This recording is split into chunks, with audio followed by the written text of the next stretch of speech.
공부 잘하는 학생을 보면은 뭐가 틀려도 틀립니다. 늘 가까이서 보면은 공부도 별로 안 하는 것 같고 열심히 노는 것 같은데 시험 치면은 성적이 잘 나와요.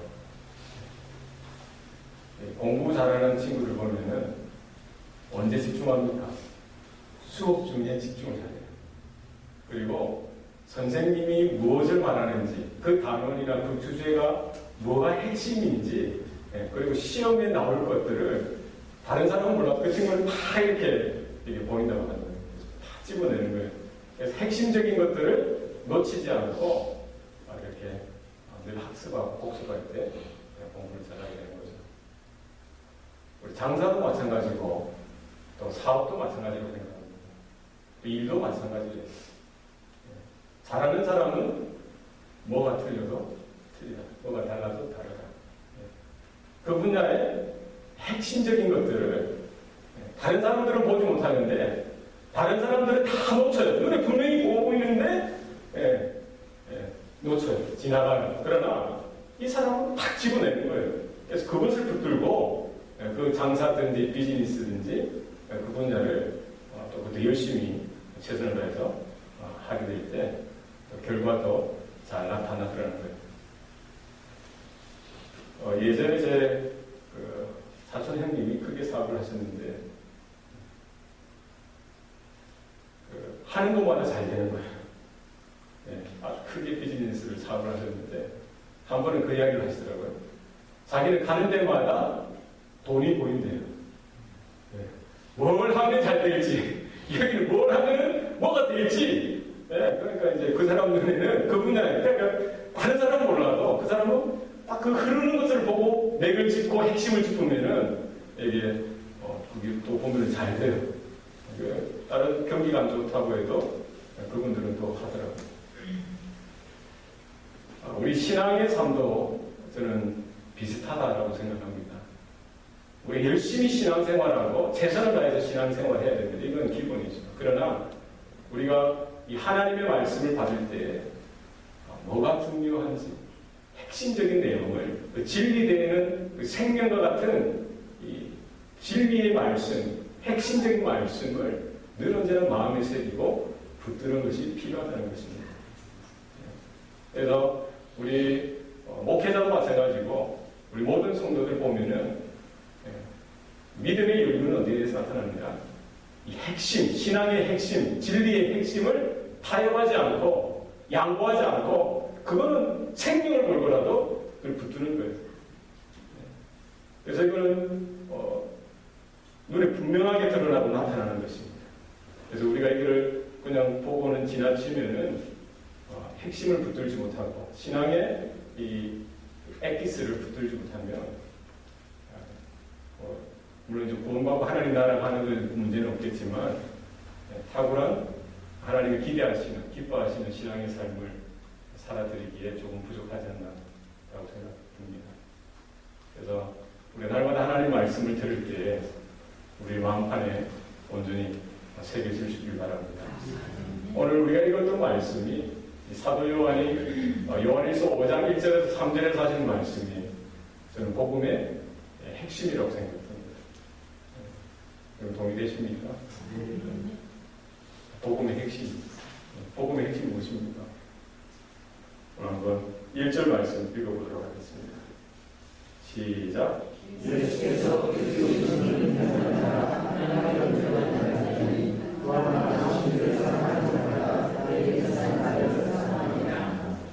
예수께서 그리스도심을 믿는 자마다 하나님께로부터 난 자니 또한 나으신 이를 사랑하는 자마다 그에게서 난 자를 사랑하느니라.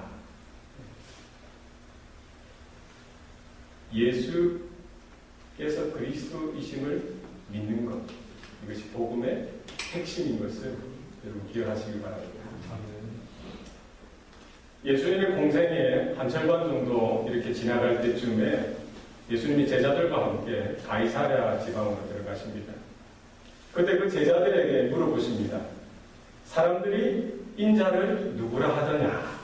이 제자들이 여기저기서 이렇게 대답을 하는 것입니다. 더러는 세례 요한이라 하더이다. 또 더러는 엘리야라 하더이다. 또 어떤 이는 예레미야라 하더이다. 또 어떤 사람은 선지자 중에 하나라 하더이다. 예수님이 그 말씀을 다 듣고 그러면 너희는 나를 누구라 생각하느냐. 제자들이 그 예수님의 질문에 누가 가장 먼저 대답을 했습니까? 베드로가 대답을 하는 거예요. 주는 그리스도시요 살아계신 하나님의 아들이시니라. 이 대답을 잘했어요. 예수님께서는 베드로의 대답을 듣고 너무나 흡족하신 거예요. 너무나 기뻐하신 겁니다. 바요나 시몬아 네가 복이 있도다. 잘했다는 것입니다. 너에게 그것을 알게 하니는 혈육이 아니라 하늘에 계신 아버지께서 너를 알게 하셨다. 라고 말씀하십니다. 내가 너의 그 반석, 그 신앙 고백, 그 믿음의 반석 위에 이 교회를 세울 것이다. 음부의 권세가 그 교회를 이기지 못하게 될 것이다. 라고 말씀해 주십니다. 그리고 이어서 내가 너에게 천국 열쇠를 줄 것인데 너희가 땅에서 풀면 하늘에서도 풀리고 땅에서 매면 하늘에서도 매게 될 것이다. 라고 말씀하시는 것입니다. 여러분, 구약 성경이 말하고 신약 성경이 말하는 하나님의 영감되어진 기록되어진 말씀이 선포하고 있는 이 복음의 핵심은 무엇입니까? 예수께서 그리스도 되신다는 사실입니다. 믿습니까? 우리가 어떻게 구원받을 수 있습니까? 우리가 어떻게 하나님의 자녀로 거듭날 수 있습니까? 이 세상에 다른 이름으로 구원받을 이름이 없다라고 하십니다. 바로 예수 그리스도가, 예수가 그리스도 되시고 예수가 하나님의 아들 되심을 우리 마음으로 믿고 입술로 시인하고 고백할 때 오늘 본문 말씀처럼 우리는 하나님께로부터 난 자가 되어지는 것입니다. 하나님께로부터 났다는 것은 무엇입니까? 우리가 하나님으로 인해서 그 믿음의 그 능력으로 인해 그 믿음의 은혜로 인하여 우리가 하나님의 자녀로 거듭나는 역사가 우리 각 신령 가운데 나타난다는 사실입니다. 우리가 예수님을 나의 주 나의 하나님 이 그리스도로 우리가 믿는 것이 중요한 것입니다. 그리스도라는 뜻은 기름 부음 받은 자라는 뜻입니다. 이 그리스도 이거는 헬라어입니다. 헬라, 그리거. 이 기름 부음 받은 자라는 똑같은 히브리어 단어는 메시아죠, 메시아. 그렇죠? 구약 성경에서 오실 메시아, 오실 구원자, 하나님의 기름 부음 받은 자, 바로 그리스도. 그분이 누구라는 거예요? 예수님이라는 거예요. 구약 성경에서 오신다라고 약속하신 그 메시아가 바로 예수님 되신다는 사실을 우리가 믿음으로 우리가 받고 믿음으로 고백할 때에 우리 그 입술 가운데 그 심령 가운데 구원의 역사, 이 거듭남의 역사가 나타난다는 사실입니다. 그리고 예수님께서 말씀하신 것처럼 그 신앙 고백, 예수님이 그리스도 되십니다. 예수님이 나의 주 나의 하나님 되십니다라는 신앙 고백 위에 교회를 세우신다는 것입니다.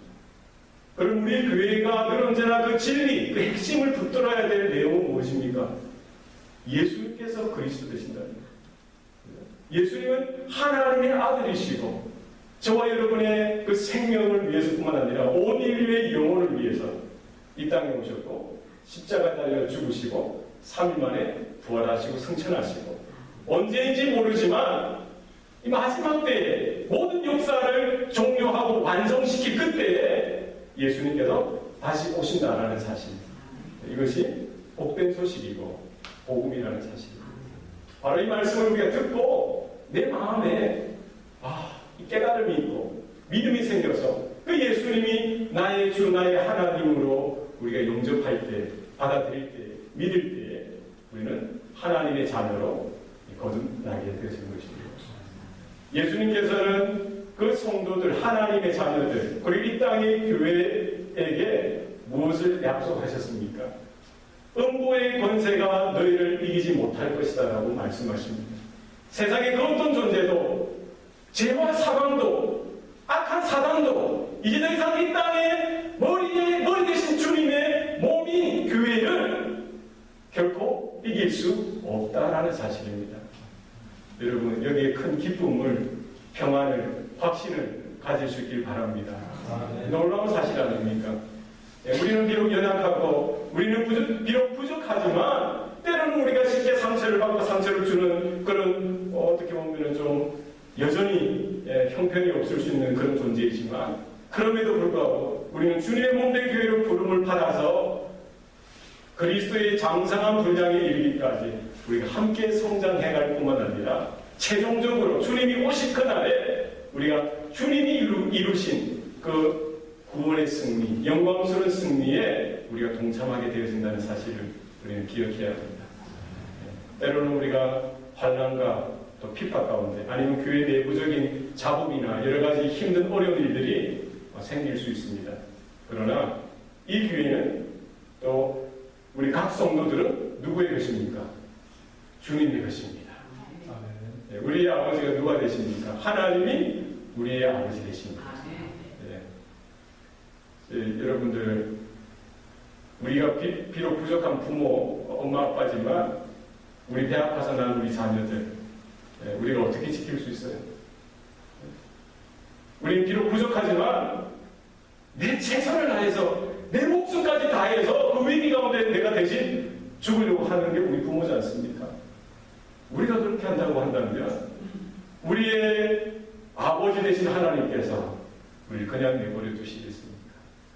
십자가의 그 사랑을 이미 우리에게 보여주셨고 분명한 그 말씀을 우리에게 보여주셔서 우리 이 땅에서 주님 오실 날까지 믿음으로 온전히 설 수 있기를 바랍니다.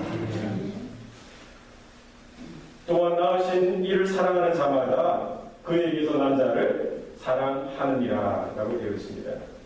여기 보면은 낳으신 이 낳으신 이는 누구를 이야기할까요?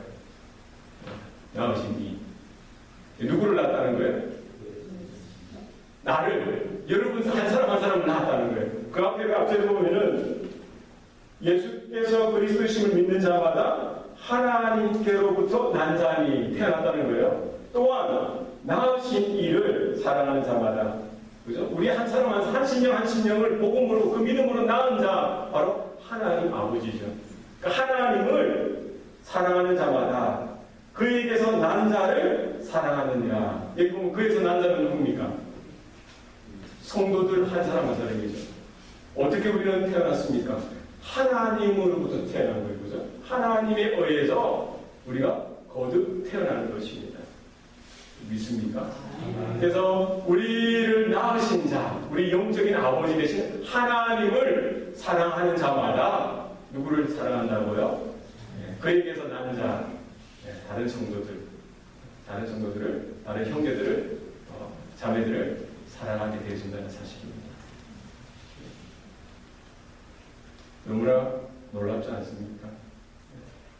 우리가 하나님을 사랑하게 되어질 때 과연 정말 진심으로 우리가 하나님의 사랑을 깨닫고 하나님의 사랑을 날마다 경험할 때마다 진정 우리는 하나님을 사랑할 수 있게 되어지고 거기에서 멈추는 것이 아니라 나에게 허락하신 그 지체를 우리가 그 하나님의 사랑으로 사랑할 수 있게 되어진다는 사실입니다. 이게 무엇입니까? 믿음의 삶의 내용인 것입니다. 우리의 믿음은 단지 예수 믿고 구원받고 천국 가는 것으로 끝나는 게 아닙니다. 우리가 그 믿음을 통해서 하나님의 자녀로 회복되어지고 장차 구원 하나님의 나라로 들어갈 존재이지만 이 땅에서 하나님과의 회복되어진 관계 가운데 날마다 하나님의 사랑을 경험하고 또 우리가 하나님을 사랑하고 또 그 사랑으로 또 다른 형제들, 자매들을 사랑함으로 우리의 믿음이, 우리의 영적인, 우리의 신앙의 인격이 날마다 성장하고 자라나도록 하나님께서는 계획하고 또 뜻하고 계신다는 사실을 우리는 기억해야 합니다. 그래서 우리가 사랑하는 것, 무엇으로 사랑하는 것입니까? 하나님이 나를 먼저 사랑하셨던 그 사랑으로 우리를 날마다 하나님의 사랑을 경험하는 그 사랑으로 우리는 하나님을 사랑할 뿐만 아니라 우리 형제들을, 자매들을 사랑하고 품을 수 있는 삶의 모습이 우리 가운데 있어야 할 것입니다. 그래서 정말 믿음이 있고 하나님의 그 자녀로 거듭난 이것이 사실이라고 한다면, 이어서 그 하나님의 생명과도 같은 이 사랑이 우리의 심령, 우리의 삶, 우리의 말과 태도, 우리의 삶의 전 존재를 통해서 날마다 나타나고 흘러가게 되어져 있다는 사실입니다. 그래서 이 사실에 대해서 늘 우리가 확인할 수 있기를 바랍니다. 2절 말씀 다 같이 읽겠습니다. 2절입니다. 시작. 우리가 하나님을 사랑하고 그의 계명들을 지킬 때에 비로소 우리가 하나님의 자녀를 사랑하는 줄을 아느니라. 아멘. 가인과 아벨이 이제 장성하여서 때가 되어서 하나님 앞에 제사를 드립니다. 아벨은 양치는 자이기 때문에 그 양의 첫 새끼와 또 기름을 그릇에 담아서 그것을 하나님 앞에 제사를 드립니다. 가인은 농사하는 자에게 자기 수확물들 중에 일부를 가지고 와서 하나님 앞에 제사를 드립니다. 그런데 문제는 무엇입니까? 하나님께서 이 아벨의 제사는 받으시고 가인의 제사는 받지 않으셨어요. 똑같이 같은 형제인데 하나님 앞에 나아가서 예배드리고 제사를 드리는데 아벨의 것은 받으시고 가인의 것은 거절하신 것이죠. 이게 어떻습니까? 이게 어떻게 된 것입니까? 어떤 목사님들은 농담으로 하나님은 뭐를 좋아하신다는 거예요? 피를 좋아하신다. 뭐 그렇게도 그죠? 뭐 예수님의 피를 상징하는 피 그렇게 이야기하시는데 하나님은 채식보다 고기를 더 좋아하시는가? 그래서 하나님은 채식보다 고기를 더 좋아하셔서 아벨의 제사는 받으시고 가인의 제사는 받지 않으셨는가? 또 우리 권사님 말씀하셨던 대로 예수님의 피를 상징하는 생명, 제사할 때 이 제물, 산제물, 살아있는 동물의 피, 죽여서 피를 흘려서 그것을 하나님이 받으시는 거 아닌가? 그런데 사실 이 제사 중에 곡식으로 드리는 제사도 있거든요. 그래서 5대 제사 중에 곡식으로 드리는 제사도 있습니다. 곡식을 빠뜨고 우리가 하나님 앞에 제사를 드릴 수 있는 거예요. 그러니까 하나님께서 받으시고 안 받으시는 것은 제사 드리는 자가 가지고 온 제물의 내용에 따라서 그게 되어진 것은 아니라는 거죠. 우리가 힌트를 얻을 수 있는 것은 히브리서 11장에 가면은 믿음으로 아벨은 가인보다 더 나은 제사를 드렸다라고 성경은 말씀하고 있습니다. 그러면 우리가 하나님 앞에 예배로 나오고 제사로 나아갈 때에 지금 아벨은 무엇으로 드렸다는 거예요? 믿음으로 드렸다는 거예요. 그리고 가인은 무엇으로 드렸다는 거예요? 믿음이 부족했다는 거예요. 그죠? 이 믿음, 더 큰 믿음을 가지고 예배를 드렸다는 거예요.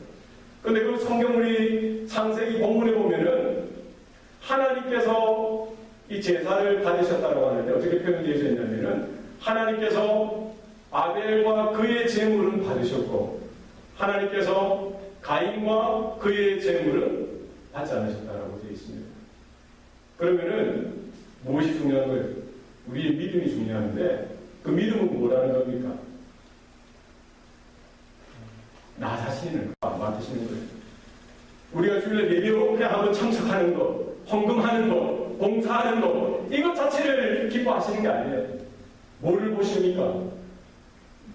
나와 나의 헌금, 나와 나의 봉사, 나와 나의 예배, 나와 나의 기도. 하나님 뭘 받으시는, 뭘 원하시는 거예요? 우리 한 사람 한 사람의 삶을 원하시는 겁니다. 우리 한 사람 한 사람의 그 목숨, 그 생명, 그 마음, 그 뜻을 원하시는 거예요. 내가 헌금 얼마나 많이 하고, 내가 얼마나 많은 봉사를 하는가, 내가 얼마나 자주 나와서 예배를 드리는가, 이것으로 우리가 만족해서는 되는 것이 아닙니다. 우리가 하나님 앞에 나올 때 무엇을 드리는 거예요? 우리가 11조를 드린다, 감사한 헌금을 드린다, 그것으로 만족해서는 안 되는 거예요. 우리가 헌금을 드릴 때 어떤 고백이 있어야 됩니까? 하나님, 이 예물을 드리지만 내 목숨을 드립니다. 내 생명을 드립니다. 나의 삶을 드립니다. 구약에서 말하는 이 계명, 예수님께서 두 가지로 명예롭게 해주셨죠. 무엇입니까? 내 마음을 다하고 목숨을 다하고 뜻을 다하고 힘을 다하여 주 너의 하나님을 사랑하라. 우리가 하나님 앞에 나아갈 때 우리의 그 작은, 물론 우리한테 클 수 있겠지만 그것 드리는 거 그게 아니에요. 하나님, 이 예배 가운데 나의 생명을 받아주시옵소서. 나의 모든 존재를, 나의 모든 것을 받아주시옵소서. 이와 같은 고백이 있을 때 하나님께서 기뻐 받으신다는 사실입니다. 오늘 본문에 보니까 우리가 하나님을 사랑하고 그의 계명들을 지킬 때에 비로소 우리가 하나님의 자녀를 사랑하는 줄로 아니니라 라고 성경 말씀하고 있습니다. 우리의 믿음의 내용은 무엇입니까? 우리의 믿음의 내용은 무엇이 되어야 합니까? 하나님을 온전히 사랑하는 것. 뿐만 아니라 하나님의 그 말씀, 그 계명을 우리가 지키는 것. 이것은 율법적으로, 기계적으로 지키는 것이 아니라 우리가 온전하게 순종하는 것입니다. 우리가 구원받은 자로서, 하나님의 자녀로 거듭난 자로서, 하나님의 사랑을, 십자가의 은혜를 경험한 자로서 하나님을 너무나 사랑하는 그것이 동기가 되어져서 하나님의 그 말씀, 그 뜻, 그 계명을 우리가 지키는 것이지요. 만약에 우리가 믿음이 없고 우리 마음이 없고 우리 감격이 없고 감사가 없는 그냥 단순히 기계적으로 율법적으로 하나님의 그 말씀을 지키려고 한다고 한다면 그 가장 불쌍한 존재라는 것입니다. 우리가 하나님의 그 말씀 가운데 나아갈 때, 하나님의 계명 가운데 나아갈 때에 하나님의 사랑을 날마다 확인할 수 있기를 바랍니다. 하나님이 나를 얼마나 사랑하시고 나를 위해 얼마나 많은 것들을 준비하시고 희생하시고 계획하시고 지금 기다리고 계신다는 사실에 대해서 우리 날마다 먼저 확인하고 깨닫고 그 말씀 가운데 나아갈 수 있기를 바랍니다. 우리가 하나님을 사랑하고 하나님의 말씀을 우리가 늘 언제나 따라 순종하며 살아가는 삶, 하나님께서 허락한 하나님의 형상, 예수 그리스도의 그 피 묻은 복음으로 동일하게 구원받은 그 형제, 그 자매들도 동일하게 우리는 자연스럽게 살아갈 수가 있게 되어진다는 사실입니다. 그래서 우리 율법적으로 내가 해야지 이래서 사랑하려고 하고 거기에 또 못한다고 해서 우리 낙심하고 그러지 마시고 하나님께서 예수님을 나를 위해 보내주셨듯이 나를 위해서 그 십자가 위에서 예수님이 피와 물을 다 흘리시고 죽으셨듯이 바로 그 형제를 위해서도 동일하게 예수님께서 그 귀한 생명, 그 피, 그 물을 다 쏟으셨다는 사실을 깨닫고 우리가 하나님께서 맡기신 영혼인 줄 알고 우리가 사랑할 수 있길 바랍니다. 하나님의 은혜를 구하시고 하나님의 사랑을 구하시고 하나님 나에게 필요한 것들을 채워 주옵소서 이와 같이 고백할 수 있길 바랍니다. 우리 마지막 절 3절 다 같이 읽도록 하겠습니다. 시작. 하나님을 사랑하는 것은 이것이니 우리가 그의 계명들을 지키는 것이라. 그의 계명들은 무거운 것이 아니로다. 우리 사랑하면은 사람이 달라져요. 어떻게 달라집니까? 사랑의 특징이 무엇입니까? 사랑하면은 사랑하는 상대의 말을 잘 들었어요. 그렇습니까? 사랑하면은 뭔가 주고 싶고 시간도 함께하고 싶지만 무엇입니까? 그 사람의 마음을 내가 알기를 원하고 그 사람이 말하는 것들을 늘 언제나 듣고 싶은 거예요. 여러분 안 그렇습니까? 저는 그렇습니까? 저는 안 질려요. 여러분은 질립니까? 늘 듣고 싶은 거예요. 늘 확인하고 싶은 거예요. 남들 보면 그 무슨 배운 내용도 없구만. 그 소리를 가지고 뭘 그 시간 낭비하나 이렇게 생각할 수도 있겠지만 저는 사는 것이라도 듣고 싶어요. 그렇지 않나요?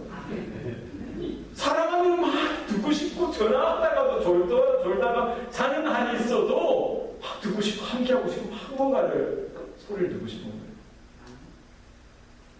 마치 모든 관계가 마찬가지예요. 그 소리가 언젠가 잔소리로 들려지고 또 마음의 상처로 들려지면은 내 마음에 사랑이 식어졌다라고 생각하셔야 돼요. 우리가 하나님 앞에 나갈 때도 마찬가지입니다. 우리가 사랑하면, 누굴 사랑해요? 하나님을 사랑하면은 하나님의 음성이 더 가까이 들려지는 거예요. 내가 하나님을 사랑하는 것만큼 내가 더 가까이, 더 뜨겁게, 더 많이 하나님의 말씀을 사모하게 되어지고 하나님의 음성을 듣기를 원하고 하나님의 뜻을 깨닫기를 원하고 하나님께 더 가까이 나가려고 하는 것입니다. 억지로 하는 것이 아니죠. 억지로 하면 그 얼마나 힘들어요.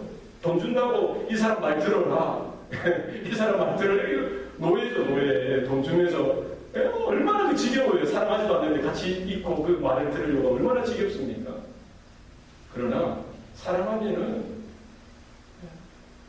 정말 100만, 200만 차 타고 가서도 가서 듣기를 원하는 거예요. 함께 하기를 원하는 겁니다. 우리가 하나님을 사랑하는 것은 이것이니 그의 계명들을 지키는 것이라. 우리가 하나님을 사랑하는 것만큼, 우리가 하나님을 향하여 사랑을 고백하는 것만큼 우리는 귀가 열려지게 되어지고 하나님의 음성, 하나님의 말씀, 하나님의 마음을 늘 언제나 듣기를 원하고 그 말씀대로 그 하나님의 그 뜻을 쫓아서 살아가기를 원하는 것입니다. 여러분, 우리가 말씀을 받을 때 이 하나님을 향한 사랑이 없이 받으면은 이게 율법이 되어지는, 율법주의가 되어지는 거예요. 우리가 이 말씀을 받고 은혜를 받는다고 하는데 이것을 내 마음에 적용하고 다른 사람에게 적용하려고 해서는 안 된다는 거예요. 내 마음에 적용할 때도 마찬가지예요. 무엇을 받아야 돼요? 하나님의 사랑으로 받아야 되는 거예요.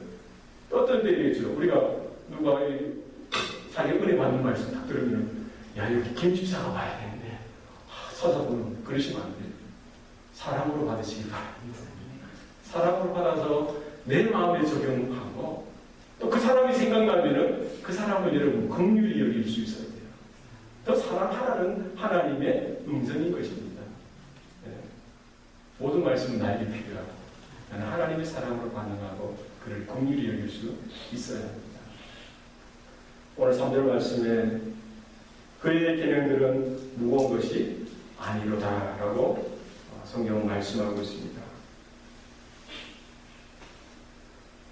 예수님께서 제자들에게 하셨던 말씀처럼 내가 아버지의 계명을 지킴으로 그의 사랑 안에 거하는 것처럼 너희도 내 계명을 지킴으로 나의 사랑 안에 거하도록 하여라 라고 예수님께서 제자들에게 분명하게 말씀해 주셨습니다. 그리고 나의 계명은 이것이니 내가 너희를 사랑한 것처럼 너희도 서로 사랑하라라고 예수님께서 말씀해 주셨습니다. 우리가 하나님 앞에 서는 날까지 다른 거 다 잃어버려도 다른 거 다 양보해도 우리가 하나님을 향한 사랑, 예수 그리스도를 향한 온전한 믿음, 이것은 포기해서는 안 됩니다. 양보해서는 안 됩니다. 우리가 날마다 하나님 건강 주시고 생명 주시는 한 이렇게 예배 자리에 나올 때에 늘 우리가 고백할 수 있길 바랍니다. 예수님이 나의 생명 되시고 예수님이 나의 구주 되시고 예수님이 나의 모든 것 되십니다. 예수님이 바로 그리스도 되십니다. 고백하시고 내가 하나님을 향한 그 사랑, 날마다 나를 향하신 그 아버지 하나님의 사랑을 늘 언제나 경험하고 우리가 감동하고 감사하고 기뻐할 수 있길 바랍니다.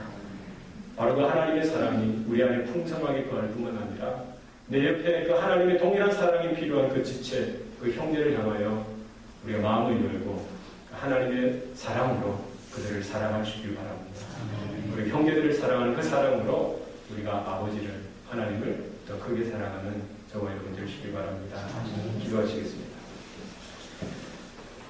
살아계신 아버지 하나님, 오늘 말씀을 통하여 예수 그리스도가 나의 주, 나의 하나님 되심을 또 이 시간 다시 한 번 더 확인케 하시고 또 깨닫고 고백할 수 있는 귀한 시간 주시니 감사합니다. 우리가 주님 다시 오시는 그날까지 이 분명한 복음 위에 온전히 설 수 있도록 도와주시고 날마다 우리의 신앙의 고백이 분명해지게 하여 주시고 그 믿음 가운데 하나님의 놀라운 은혜와 사랑을 날마다 경험하며 하나님께 더 가까이 나아가는 우리의 삶이 되게 하여 주시옵소서. 하나님, 우리의 모습 가운데 마음이 때로는 굳어지고 완악하고 강박해져서 하나님의 그 말씀이 들려지지 않고 또 하나님의 말씀으로 인하여 그 은혜로 인하여도 또 감사하지 못하는 그런 상황 가운데 빠질 때도 있습니다. 하나님, 더 크게 우리를 긍휼히 여겨주셔서 우리가 언제든지 하나님의 사랑으로 녹아지게 하여 주시고 하나님의 말씀을 들을 때에 들려지는 귀한 귀가 열려지게 도와주시고 또 우리 마음판이 되어주시도록 주 도와주시옵소서. 우리가 하나님을 더 크게 사랑하고 또 하나님의 그 뜻, 하나님의 말씀을 쫓아서 더 순종하는 우리의 삶이 되어지게 도와주시옵소서. 우리에게 허락하신 여러 많은 사람들, 그 영혼들이 있습니다. 하나님, 우리를 강권하여 주셔서 날마다 우리가 성령 안에 새로움을 더 있게 하여 주셔서 그 한 영혼이 천하보다 귀하고 그 한 영혼이 하나님의 형상으로 창조되어졌을 뿐만 아니라 예수 그리스도의 그 피 묻은 복음으로 구원받은 존재인 것을 온전히 바라보게 하여 주시고 우리가 그들을 사랑할 수 있도록 도와주옵소서. 아직도 그 하나님의 은혜와 구원과 관계없이 살아가는 그 많은 사람들도 우리가 예수님의 사랑을 가지고 그들에게 주님의 사랑을 드러내고 주의 피 묻은 복음을 증거할 수 있도록 우리 믿음을 더 강건할 수 있도록 붙들어 주시옵소서. 모든 것 감사드리고 예수님 이름으로 기도합니다. 아멘.